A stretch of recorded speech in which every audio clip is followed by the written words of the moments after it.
Well, welcome to another episode of the Potential Success Show. My name is Fong. I'm an entrepreneur, business strategist, real estate investor, speaker, analyst, best-selling author, and every single day I help others unlock potentials and guide them to succeed. Today on the show, we have another fascinating guest. On this show, we interview celebrities, entrepreneurs, business CEOs, multimillionaires, athletes, and artists to find out their path to success, how they're able to overcome challenges, adversity, and of course, their keys to success. And today's guest is definitely somebody who could add to that conversation because she comes highly recommended. She is very, very successful. And all that in spite of going through lots of challenges, tribulations, and adversity. And she still is a force today because she is absolutely amazing at what she does.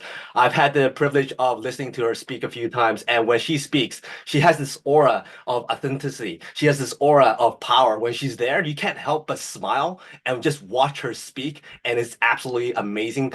Lots of passion, lots of energy. So I'm very, very excited to have her here today.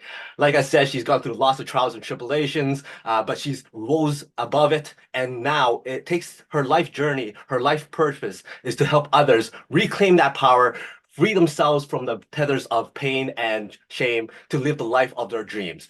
She uses that experience to really go out there and help people heal, thrive, and of course prevent those types of tribulations and challenges from ever happening again.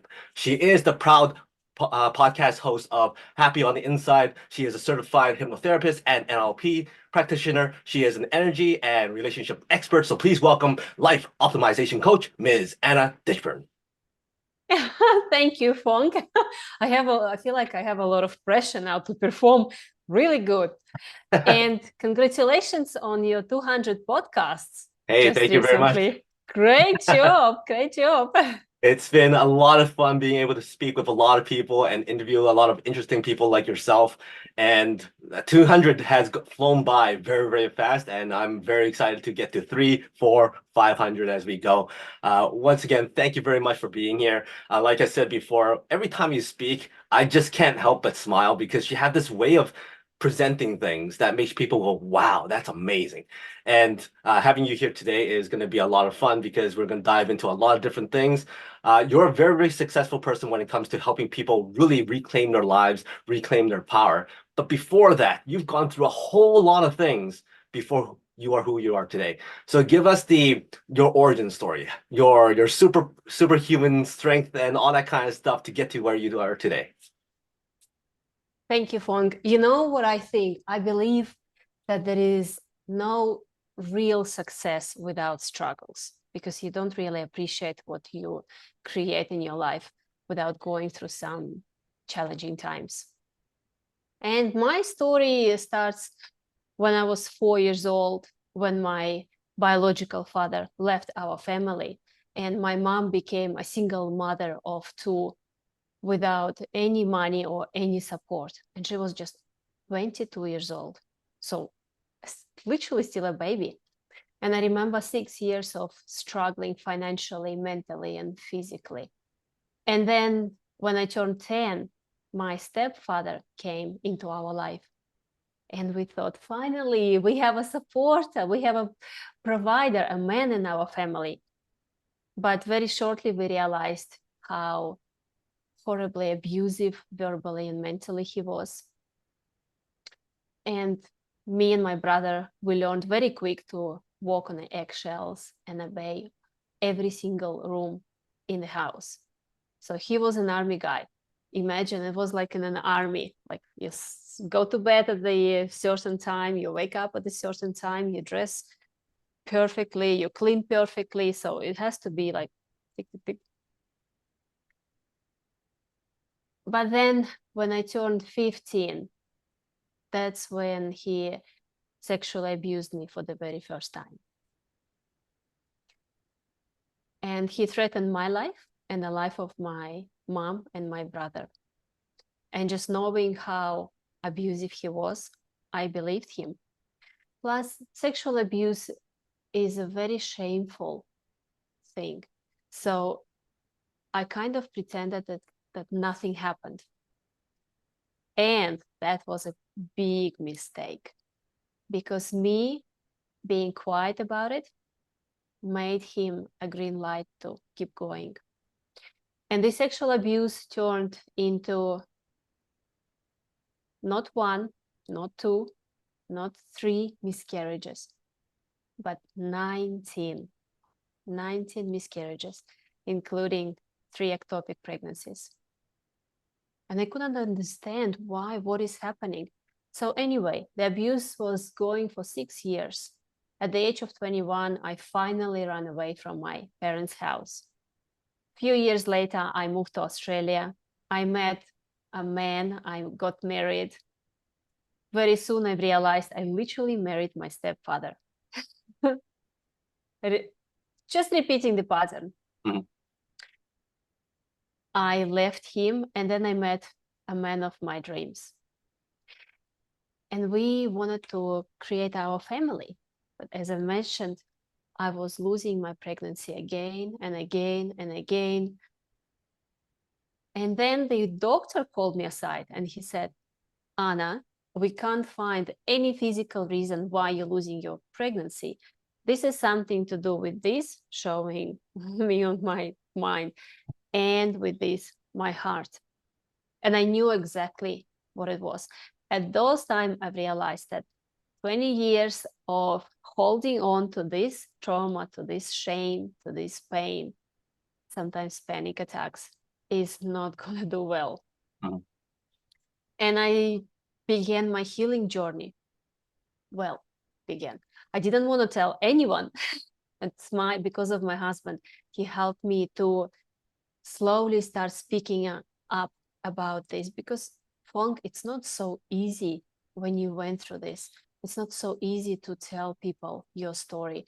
And the worstest part of it is the longer you hold this shame, the guilt, the pain, the anger in you, the bigger it grows. It becomes like a cancer that's eating you on the inside. Mhm.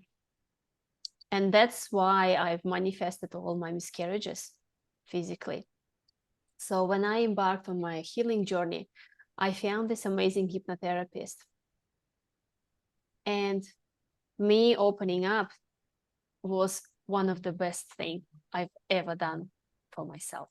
Mhm. And now I became a hypnotherapist myself, and I guide women from their shadows to their own light, to become their own light. Mhm. And I'm loving it. It doesn't feel like it's work. It's my passion. It's my purpose. Because what my stepfather did, despite all the damage he did to me, he gave me actually a wonderful gift, a gift of adversity. Wow. And now I'm using this gift with my clients, helping them to forgive, helping them to understand their value, helping them to finally love themselves once again. That is incredible. Not many people can view that scenario the way you're viewing it now. And for you to say it's a gift is even beyond that. Lots of people will go, you know what, I've been through it. I don't want to talk about it. I'm going to move on. But you're taking that as a gift for what you are doing now. Now the thing is, there must have been this turning point where you go, I have to start looking at this scenario a different way. What was that turning point? Because I'm gonna assume, and correct me if I'm wrong, prior to that moment, you may have been considering all that stuff as, oh, it's not fair, it's not good, I hate it, it's awful, and you held it inside of you as hate. What was that moment that what you made you to go, this is a gift, this is an advantage, this is an opportunity? You know how much I love this question. It reminds me about my purpose and my passion. You are right. When I started my healing journey, when all the memories started to coming up, it was unbelievably hard for me to remember all this stuff, to live through this stuff. But what I realized, it was harder to hold it on rather than bring it up and let it go. I remember I was standing on the 38th floor in Melbourne in our apartment. I trying to find the peace in my head. I wanted to jump off, to be honest. I didn't know how to cope with all those memories. with all those emotions of shame and guilt. They were so strong. And I remember my husband came home and he hugged me and he said, Anna, what you are going through will be the biggest asset of yours one day. He told me, you have to talk about this. I said, I can't talk about this. Look at me, I'm such a mess. He said, you know what? One day, your story will help to survive at least one girl.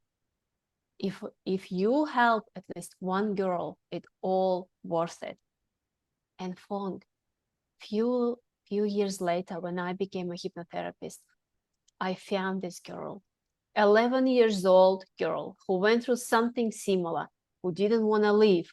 Her parents did not understand her. They didn't know how to hold her hand. She didn't know how to cope with all those emotions. And when she heard my story for the very first time, she opened up. I had her on my podcast. Her podcast was the most popular. And this is not something I'm proud of. My message is, when you find this one person who you understand, you know how she or he feels, and you know exactly what to say and how to hold their hand, that's such a big gift for you and for the whole world. Now, the thing is, as you continue through that journey, you made the decision that, okay, this is something I have to look at from this point of view so that I could help more people. But as you continue with that journey, there must be times where you go, oh, it's so hard. Oh, I can't do it anymore. So how do you bring yourself back to, okay, no, this is what I'm doing? What's that? Do you have a daily thing where you look at something? Is there something that reminds you all the time? Is there a mantra that you say to yourself every time that it's hard? Oh, absolutely. Journey of entrepreneurial thing is you meet some challenges every time. But what I do, I have some things I do every morning to put myself in the right mindset.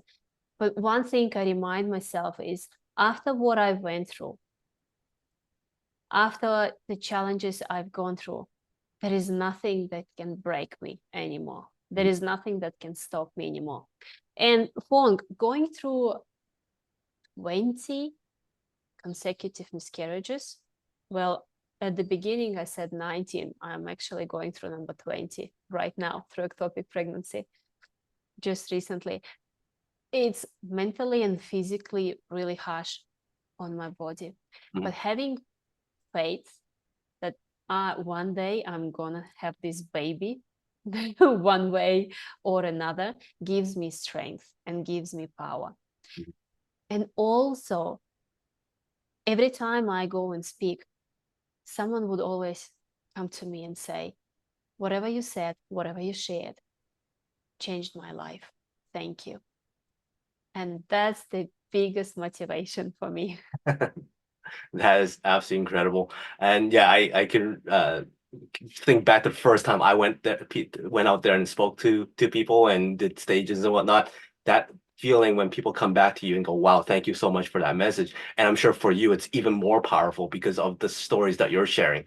Now, when you're going to entrepreneurship and sharing these stories, it's one thing to share your story to a hypnotherapist and a doctor for somebody to help you, but it's another for you to go out there and share your story to thousands of people. What was that transition like? How did you garner up the courage to go, you know what?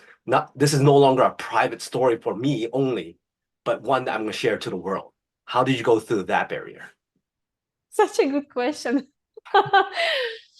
To be honest, if you ask me this, if you tell me 5 years ago, Anna, you will be sharing your story in front of thousands of people, I would be like, who are you, man? Are you crazy? Never, ever.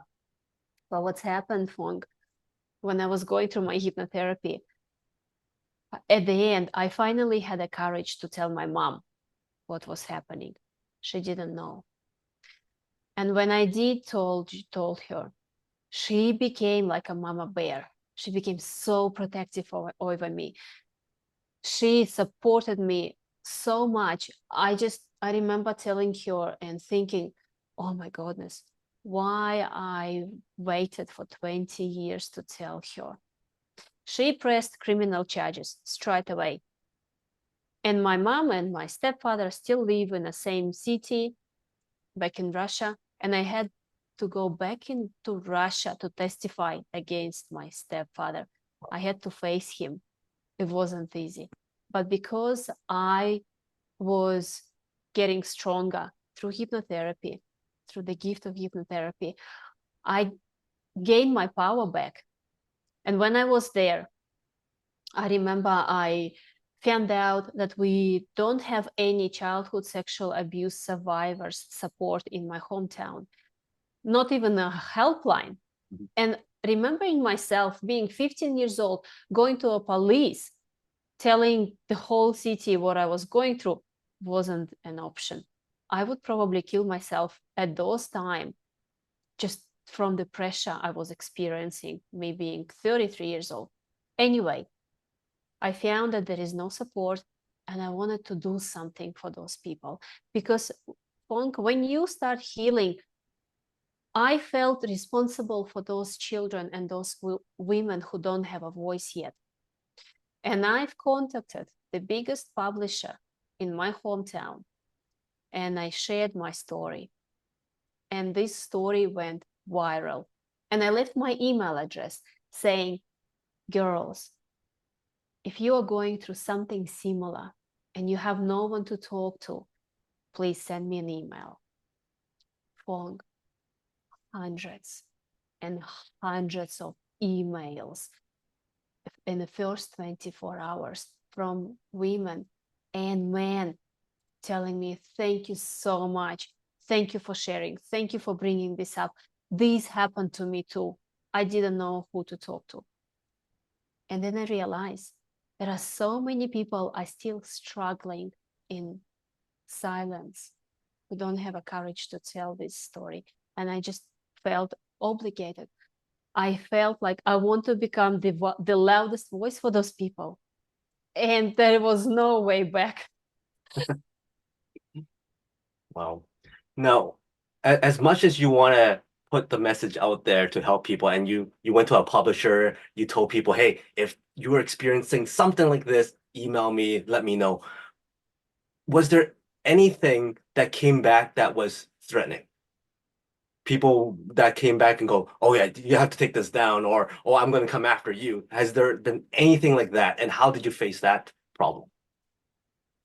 Absolutely. Absolutely. You know, Fong, it doesn't matter what you do. There will always be people who get triggered, I would say. I did receive some negative comments and I made a mistake reading them because when you go publicly about something like this, do not read comments. And I even received a very bad email from my ex-boyfriend who got very jealous and called me all these horrible names. At the first probably a day or two, I was thinking, why am I doing this? Like, I'm trying to do good in this world, but then people don't want to receive it. People, are not ready to hear this.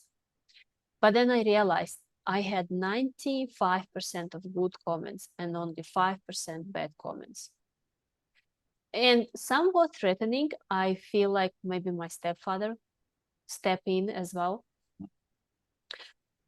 But then those people who were messaging me and who were sending me an email, they needed to hear my story. And I decided I'm going to focus on a good side, on the people who need me. Because if I would just give up at those points, I wouldn't have so many beautiful women I'm helping through hypnotherapy now to find their light, to shine their light. Just focus on the positive stuff, on the good stuff. There will always be evil, always be negative stuff, but you have a choice. You have a choice. That is all the power to you. I mean, that is incredible. Now, the thing is, when you are when you are talking to these people about, hey, we need to get this message out there. We need to help more people. What's the first step for you? You've gone through this whole process yourself. You know how hard it is for you to step out. You know how hard it is for you to share your story to that first person. If there's somebody out there right now, what's that first step? How do you recommend them to take action? How do you recommend them to face the fears and face the tribulations? What do you have them do so that they can break out of that shell? Mhm. Let me share a quick story with you, very quick. When I realized that my trauma is causing me all these miscarriages, plus I was a people pleaser, plus I was seeking an external validation, plus I couldn't say people no, plus, all these trauma related consequences. I wanted to do something about it. And I remember first thing I did is I jumped on YouTube and I just Googled how to heal from a childhood sexual abuse. And the first video that came up to me was Dr. Bridget Cooper. She was sharing her story, how she was sexually abused by her father since she was a toddler. And I was just captivated by her story. She was sharing it from the place of victory, not a victim. There wasn't a bad emotions. There were not blaming. There were no any negative words she was talking about. She was just sharing her story from the place of power. And I was like, wow, how she can do it. And I was following her on social media. And the first thing I realized, I need to surround myself by people who have a courage to share their stories. And that's how you get motivated to open up about your story. The second thing I did is I found someone who I related to. I found some girl who went through something similar, and I wanted to slowly start sharing my story because I knew she gonna understand me. She gonna resonate with me. And then the third thing I did, I realized I'm not this 15 years old scared girl who's so ashamed and so guilty of, not being able to speak up at those times. I was a 33 years old woman who had a back of this girl. So what's happened next? When I started speaking about my story, I started my own podcast. And I remember I started talking about this. I wanna share my story. I want to invite people who went through something similar. And my husband's friend said to me, I have an amazing guest for you. She went through something similar. And I said, who is she?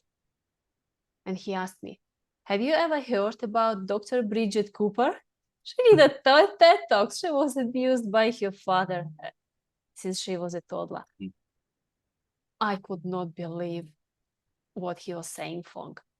My first guest, Dr. Bridget Cooper. I said, Dr. Bridget, did you know that you helped me to get out of this darkest place? Wow. And she said, you know what? Then it's worth sharing my story.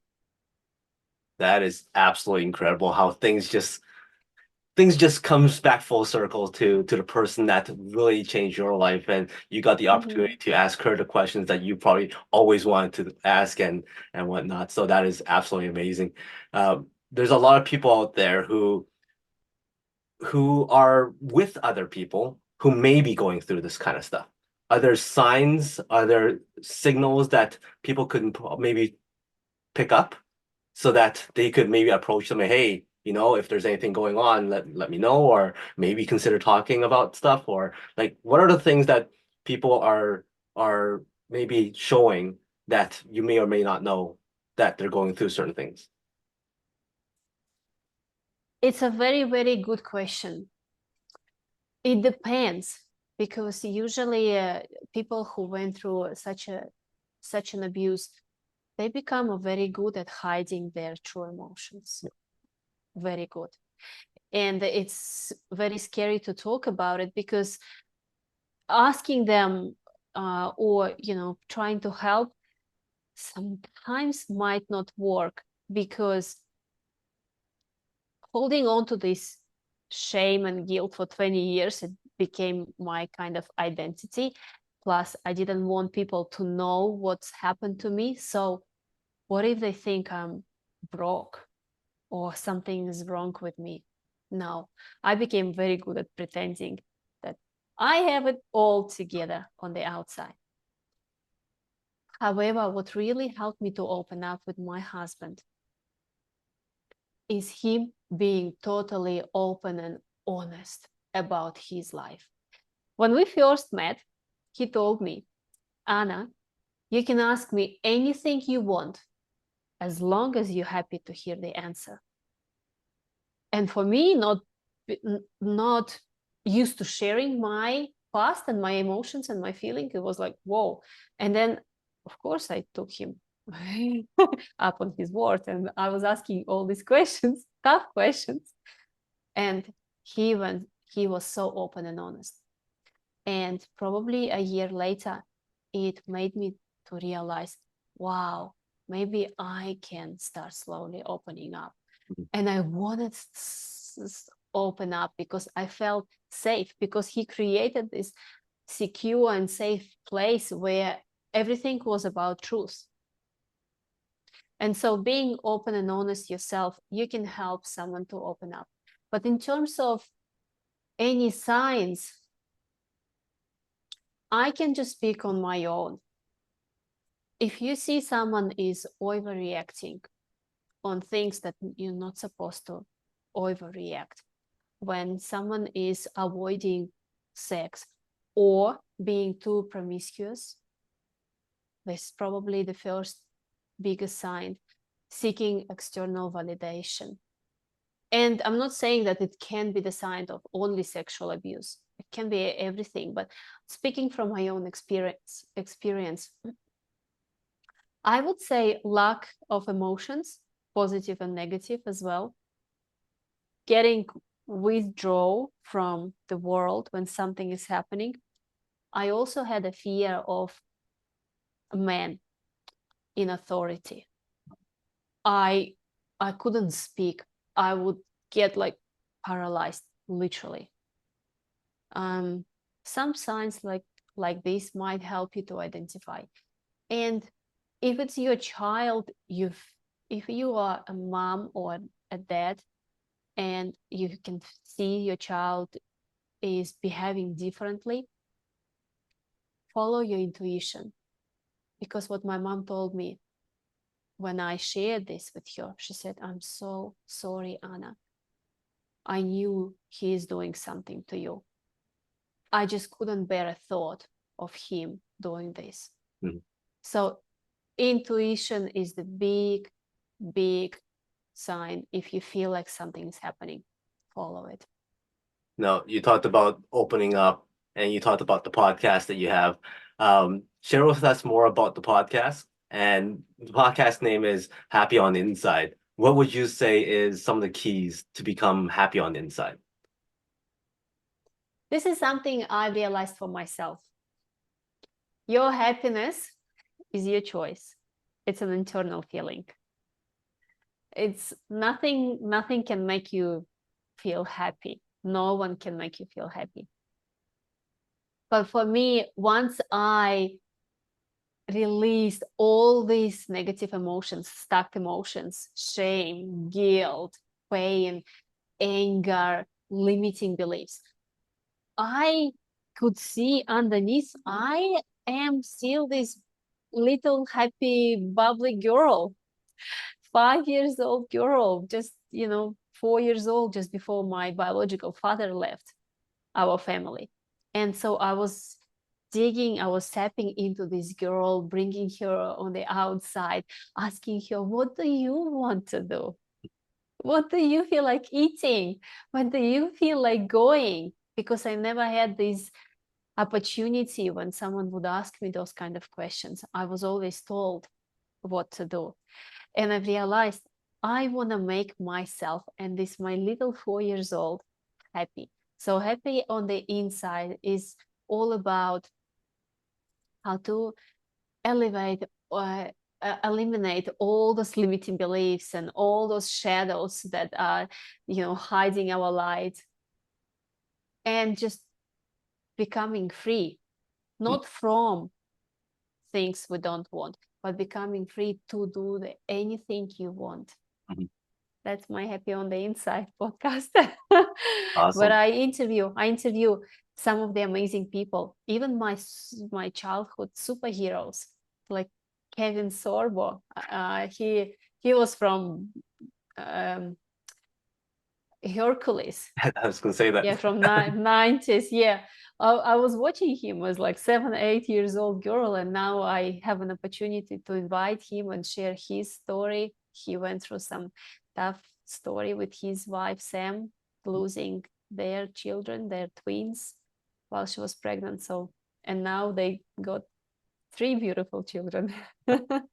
That is incredible. Jumping through the podcast and entrepreneurship is not an easy task. Lots of people are they would love to jump into entrepreneurship, but there's lots of barriers and obstacles and all that and challenges. For you, what have you found to be the most surprising challenge about entrepreneurship? Because you're good at what you do right now, and you've gone through all the other trials and tribulations as a child. So in comparison, what's the toughest thing about entrepreneurship for you? I think the toughest was for me when I just started. I didn't know really what to do, and I was feeling stuck. There is so much information around. You have to do this, you have to do that. This is the strategy. No, this is the right strategy. So it was challenging for me because I was trying to do so many things at once to grow my business that at the end I just got burnt out and I didn't want to do anything. I kind of lost my motivation. Mm-hmm. But then as a hypnotherapist, I realized one thing. Your subconscious is like a 5 years old child. Imagine you playing a basketball with your 5 years old and he is standing right in front of you. And imagine having like 100 balls at the same and throwing at your 5 years old at the same time. What is your 5 years old will do? Protect. Exactly, protect itself. So, but imagine if you have one ball, just one ball, and you look at your 5 years old eyes and you're throwing right in his hands or her hands. What is he gonna do? Catch it. So my biggest thing was biggest mistake is trying to do so many things at once. But then when I started to eliminate, okay, what is here that is moving the needle? What is the most important thing I can do right now? One thing I can focus. Podcast. Okay, let's focus on a podcast until it's stable. Next, book. Let's focus on a book until it's done. Okay, let's focus on creating a new webinar. Let's focus on then creating new clients. Because once I stop doing a million things at the same time, which I kind of used to, it's one of the trauma's consequences. My subconscious is like, yeah, I'm gonna catch this ball and I'm gonna make it even bigger and better. You know what's, it doesn't make sense. Yeah. The difference. So that was the biggest probably struggle for me, to try to do many things. But no, when your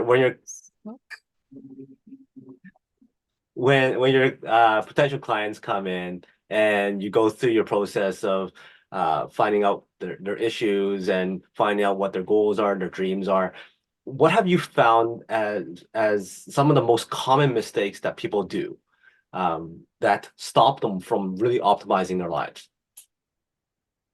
such a great question.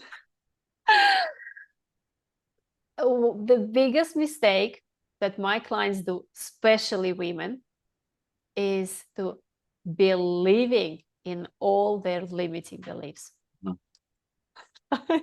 without any questions.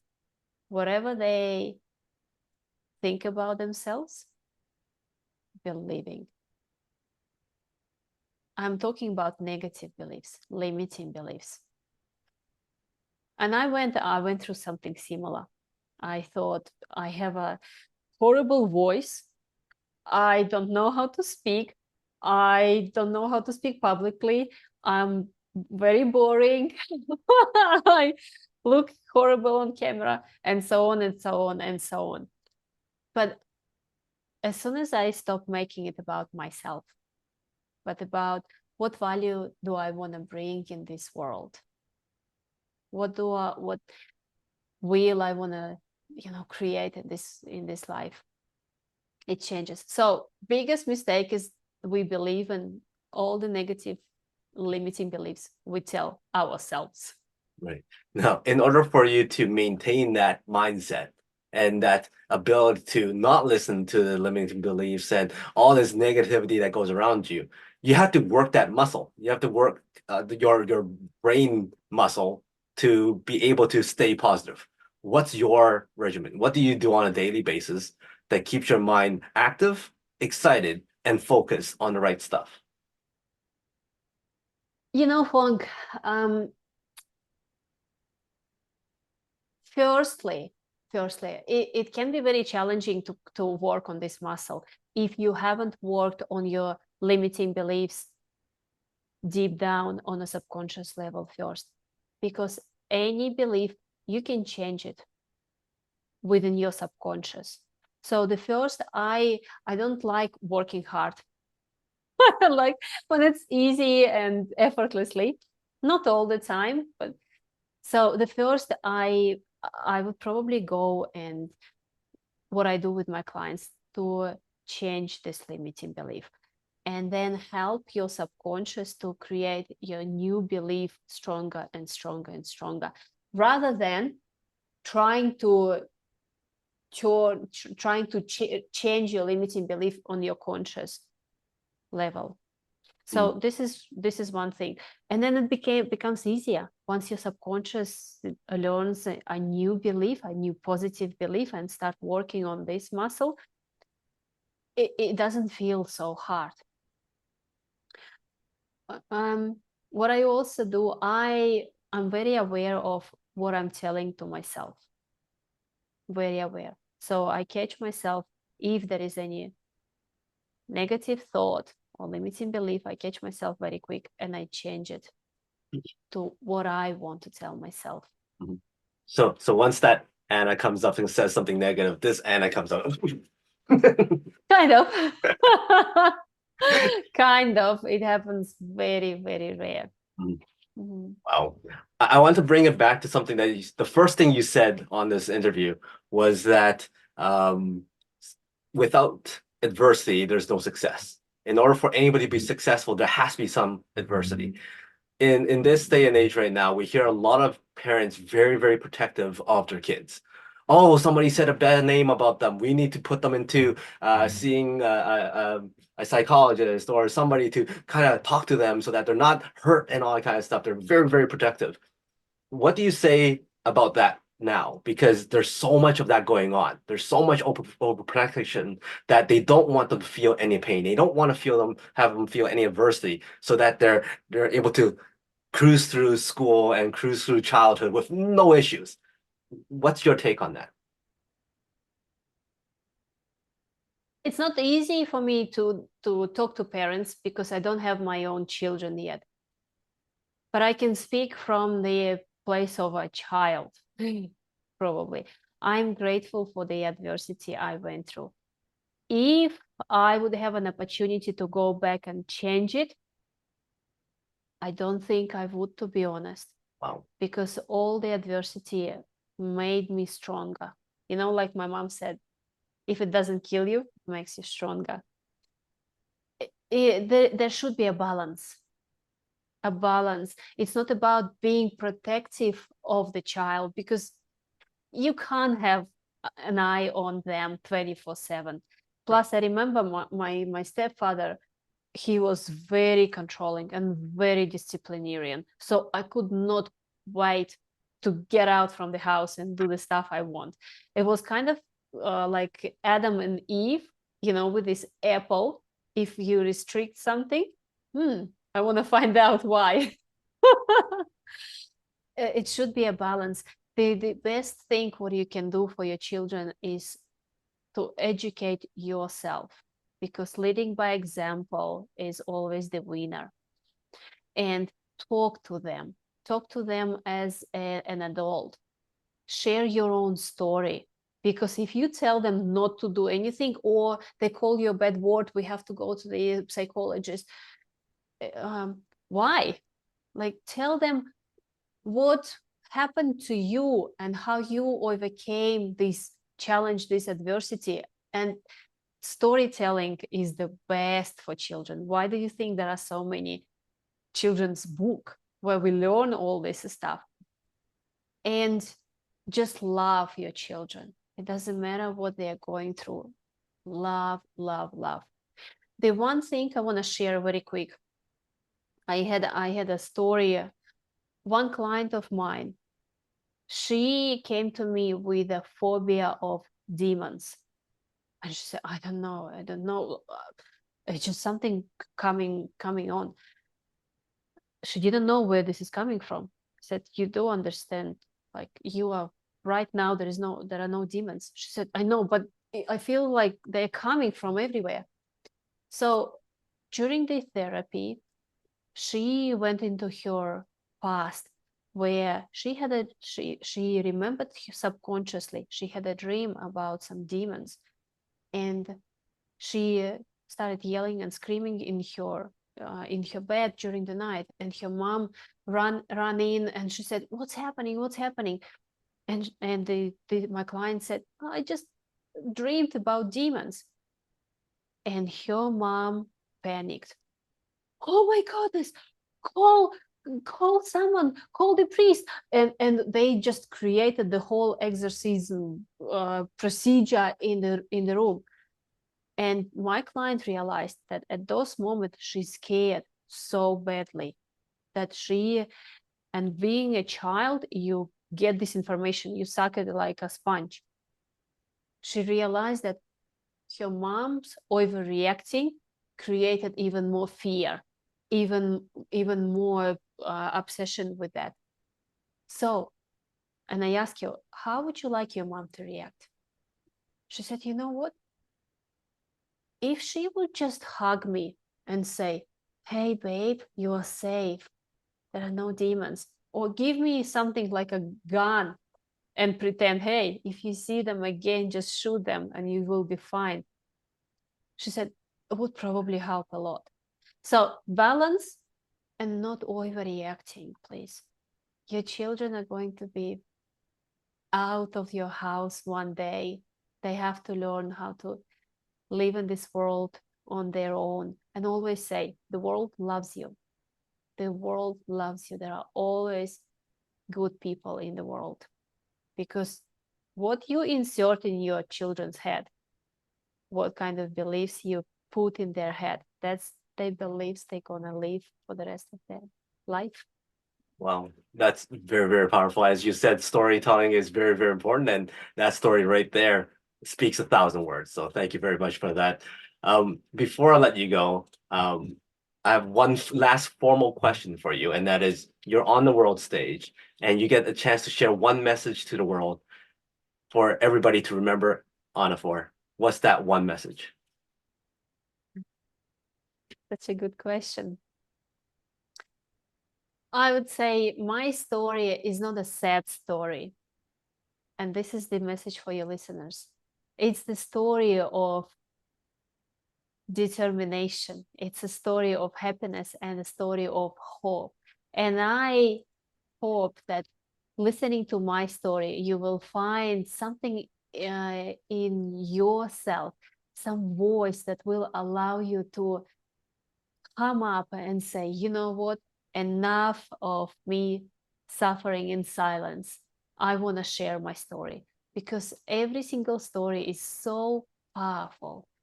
Someone needs to hear your story. And then imagine someone would get back to you and say, what you shared saved my life. Thank you so much. So, time to speak up. Awesome, awesome words to live by, and I hope everybody takes that to heart. Before I let you go, I got 5 quick rapid fire questions for you. Give me the first thing that comes to mind.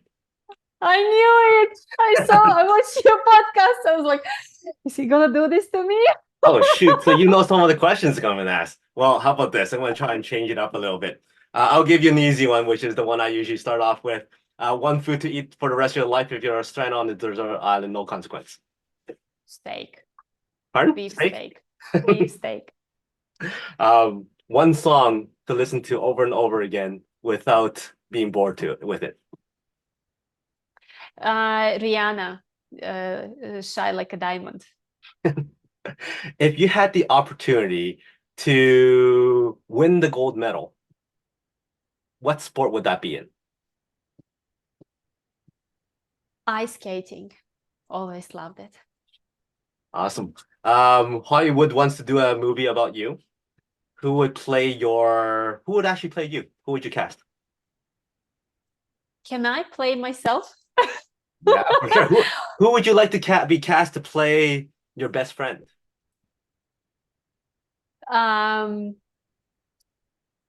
Good question. My best friend. Can I ask? Can I tell you who I would like to play my husband? Sure. I was gonna ask your husband, but I got a feeling you can cast your own husband. But okay. No, it's a Jason Statham. Good choice. Well, okay, yeah. My last question is, give me a number from 1 to 4. 3. 2 to 3. So if you had to relate success to souvenirs, how would you use souvenirs as a metaphor for success?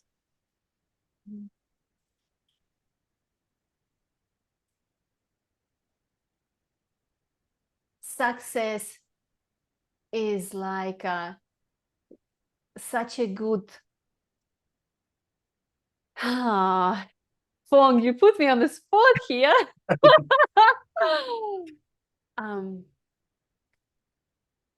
Success feels so warm. It's like bringing us souvenirs from your favorite destinations. Done. Awesome. Thank you very much for that. So that's how success is like souvenirs. If anybody wants to get in touch with you, you have a podcast. How do they find that? How do they get in touch with you for coaching or to work with you or to have you on their podcast? What's the best way? Yeah, my podcast is Happy on the Inside. It's on all major platforms, including YouTube. You can get in contact with me through my website. It's annaditchburn.com. I'm sure Fong will put my links. My Instagram and Facebook, it's Mrs. Anna Ditchburn, Mrs.Anna.Ditchburn. Awesome. Would love to hear from your beautiful audience and help them to create the life of their dreams. Sounds great. And any final words from you? I just wanted to say thank you, Fong, for such an amazing opportunity. I knew your podcast is so much fun. So I really had an amazing time. Thank you so much. You do such an amazing job. Well, thank you very much for that. It was a pleasure having you here. And like I said, every time I hear you speak, I'm gravitated because you have just a great way of storytelling, and it's always a joy to hear you speak. So thank you very much for being here. For everybody else, make sure you get in contact with Anna, her podcast. Check that out. It's always great information there. But until next time, she's Anna. My name is Fong. Today is the day to unlock your peak potential. We'll see you later.